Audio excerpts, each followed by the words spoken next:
सब्सक्राइब करें या मौला कायम चैनल को और बेल आइकॉन को प्रेस करना न भूलें।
غربت آن است که فردی مظلوم شود از کینه یارش مسلوم. این الله دارم به دلت نگاه کردم همه رو یاد کنید اونایی که التماس دعا گفتن. غربت آن است که بعد از کشتن بارش تیر ببارد به بدن. یا من بزام میدونم شما برایم یاد گریه میکنی حالا که دلت مدینه ای شد. بسم الله. مادر آقا رو شمال تشریح کردن، پدرش هم شمال تشریح شد. کاش که بدن امام مشتبارم شمال برمیدن. یه بدن روز اومد چه کردن؟ نانجیب دستور داد تیر بزنن بر بدن امام مشتبا. آیناله دارم یاسین به رنگ سبز گلخانه میرود. یارب خدای درد ز کاشانه میرود. چجوری پیچیده دور چادر خاکی مادر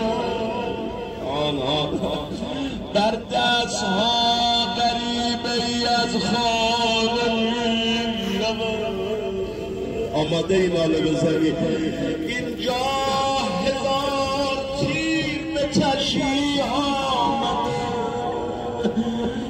کس نگوید از چه غریبان میرود.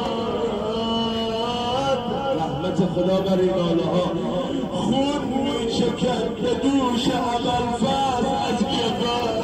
لا اله الا الله. ای وای گویی ببار فاطمه بر دوش میرود. یا امام رضا آقا جان، اما فریاد خواهری پی طاووس میرسد. فریاد خواهری پی طاووس میرسد.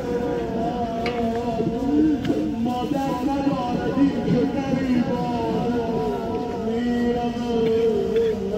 جان عالمی به صدا اقبال جنازه حسنش ای صدا میزد وای